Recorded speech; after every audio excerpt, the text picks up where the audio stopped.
ప్రభువైన యేసుక్రీస్తు వారి పరిశుద్ధమైన నామంలో కూడి వచ్చిన మీ అందరికి కూడా నా ప్రేమపూర్వకమైన వందనాలు చెల్లిస్తున్నానండి.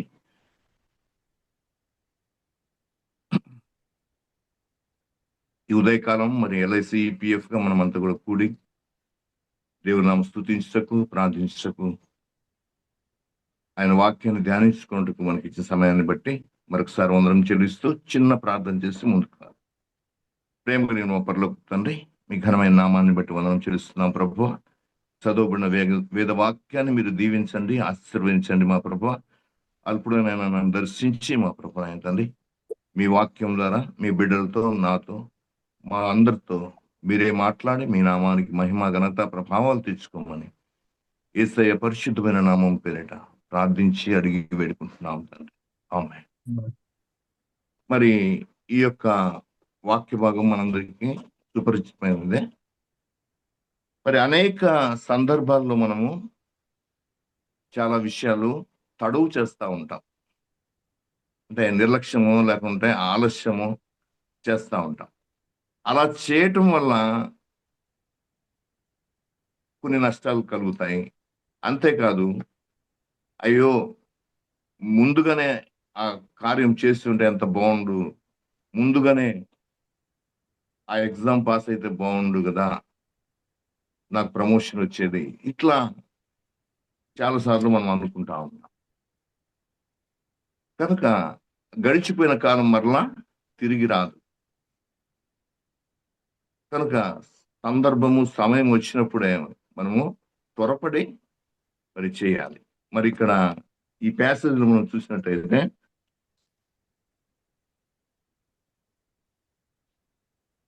మరి అబ్రహాము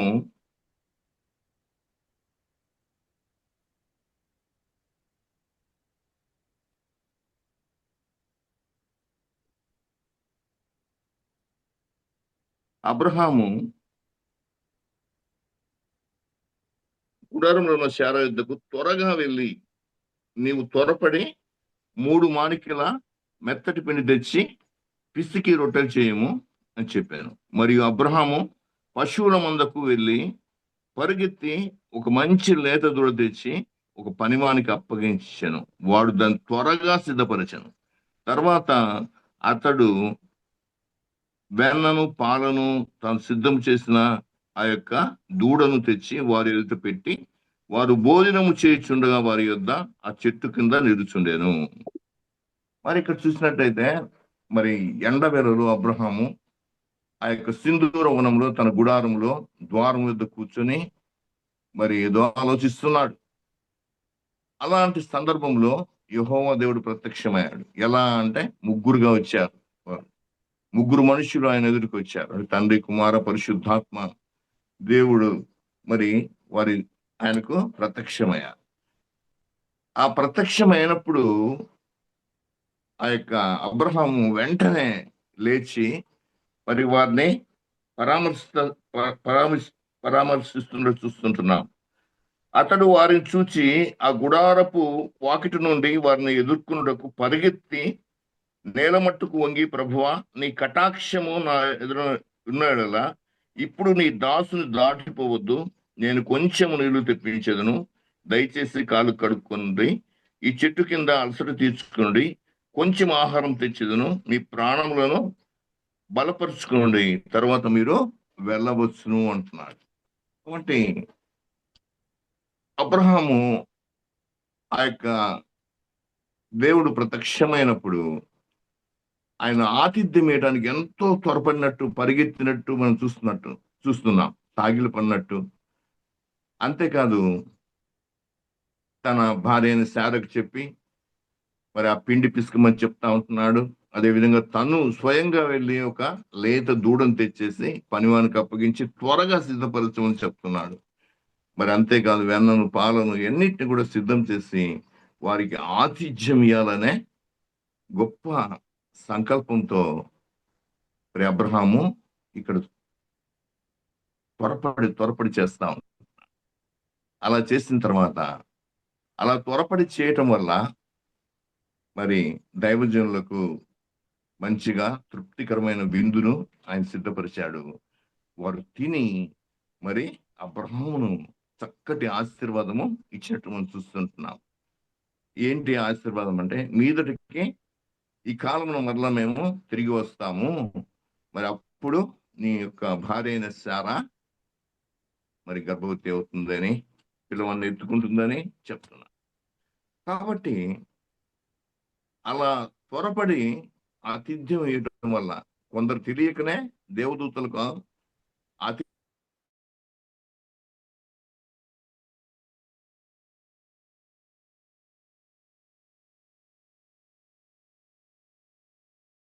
ఆతిథ్యం చేయ మరొకడు. కనుక ఆ యొక్క దేవుడే, దేవాది దేవుడే మరి అబ్రహాం దగ్గరికి వచ్చినప్పుడు అబ్రహాము ఎంత త్వరపడి మరి ఆ యొక్క వాళ్ళకు ఆతిథ్యం ఇచ్చినట్టు మనం చూస్తుంటున్నాం. దానివల్ల చక్కటి ఆశీర్వాదాన్ని ఆయన పొందుకున్నాడు. మరి శారం అనుకుంటుంది ఆ గుడారంలో నుంచి, నేను వృద్ధురాలనయ్యాను, నా గర్భము మరి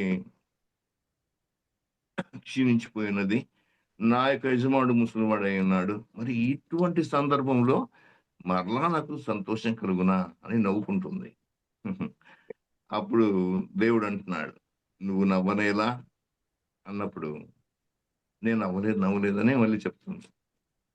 కానీ దేవుడు ఒక మాట ఇస్తే ఆ మాట ఆ మాటే నెరవేరుస్తుంది. ఎందుకంటే దేవుడే వాక్యమైనాడు, ఆయనే ఈ వాక్కు చేతనే జగతంతటి కూడా నిర్మించి ఉన్నాడు. కాబట్టి ఆయన నోట నుంచి వచ్చిన ఆ మాట క్రియ చేస్తుంది, మీదటికి ఈ కాలంలో నేను వస్తానని చెప్పి.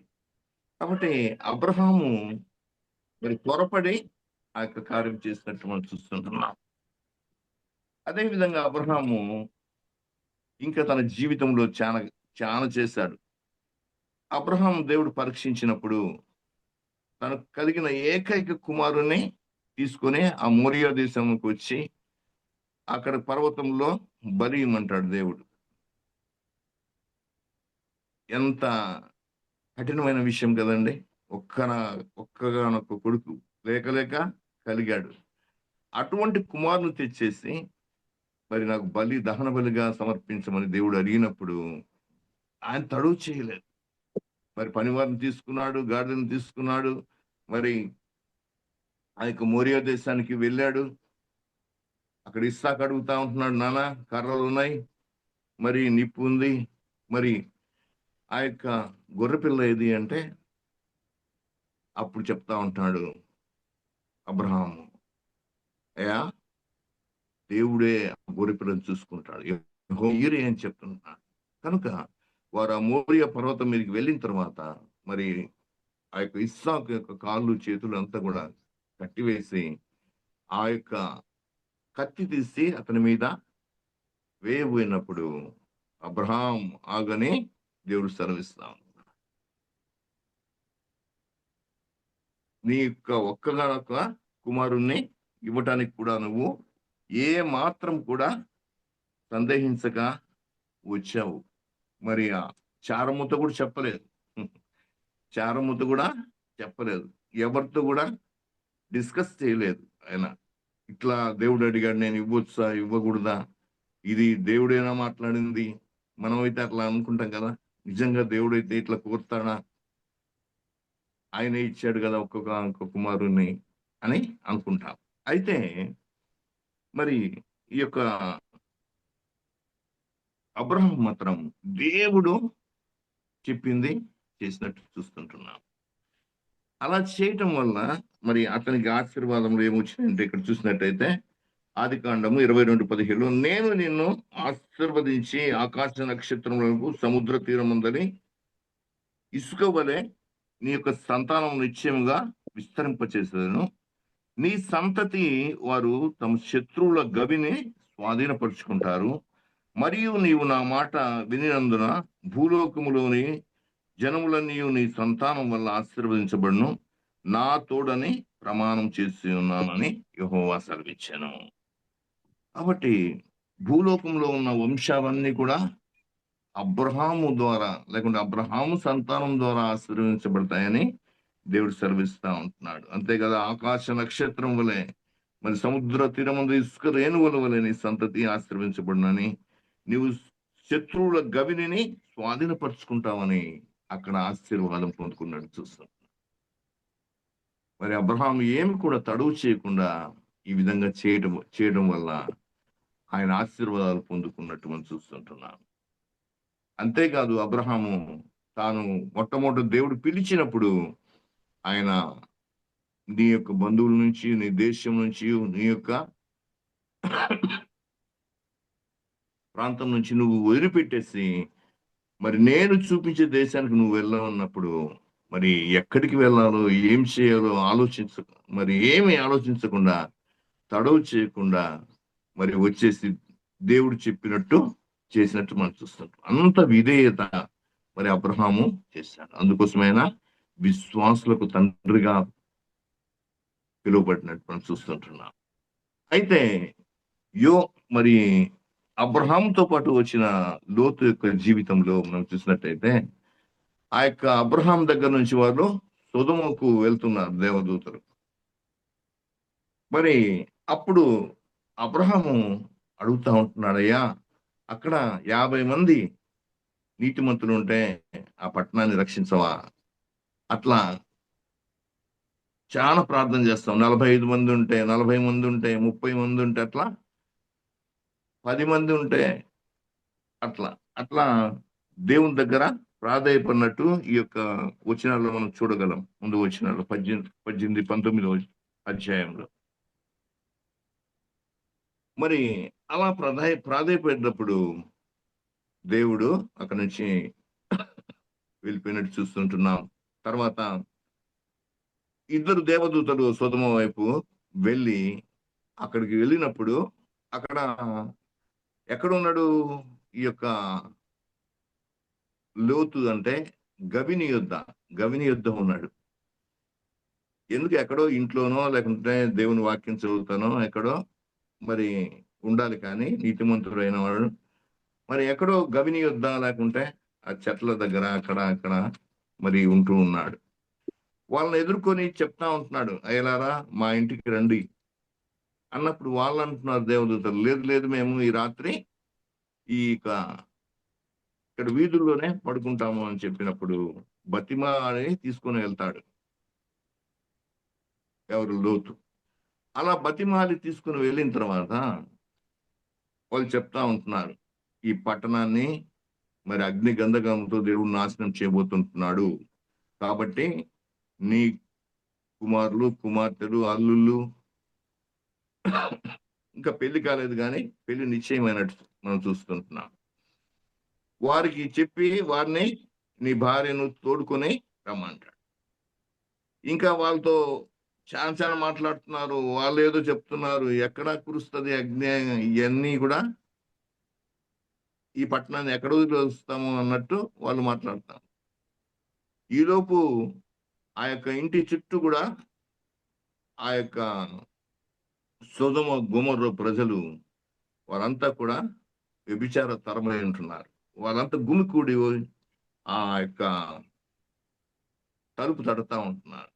అయ్యా, నీ ఇంటికి వచ్చిన వారెవరు? వారితో మేము చూడాలి అని చెప్పేసి బలవంతం చేసినప్పుడు లోతు అంటున్నాడు, అయ్యా నాకు 2 కుమార్తెలు ఉన్నారు, ఈడు వచ్చిన వారు, వారిని మీ యొద్దకు పంపిస్తాను, మీ ఇష్టం వచ్చినట్టు చేయండి, అంతేగాని నా ఇంటికి వచ్చిన అతిథులను మరి నేను ఇవ్వనన్నప్పుడు వారంతా కూడా తలుపు కొడతా ఉన్నారు.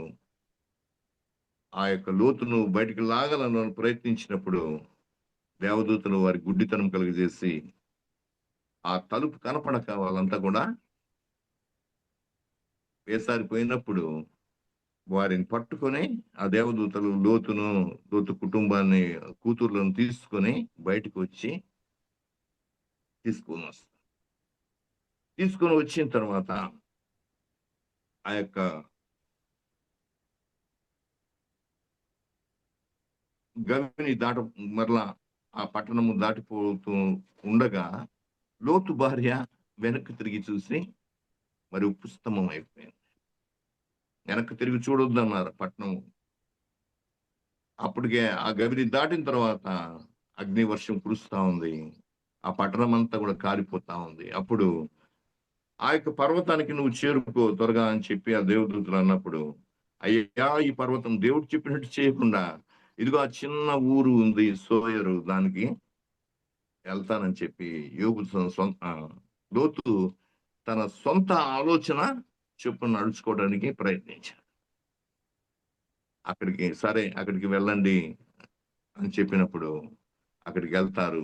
ఈ యొక్క అగ్ని గంధకంతో అదంతా కారిపోతున్నప్పుడు మరి ఆ యొక్క సెగకు తట్టుకోలేక మరలి పర్వతం దగ్గరికి వెళ్తారు. పర్వతంలో గుహలో వాళ్ళంతా కూడా ఉంటారు. అప్పుడు కుమార్తెలు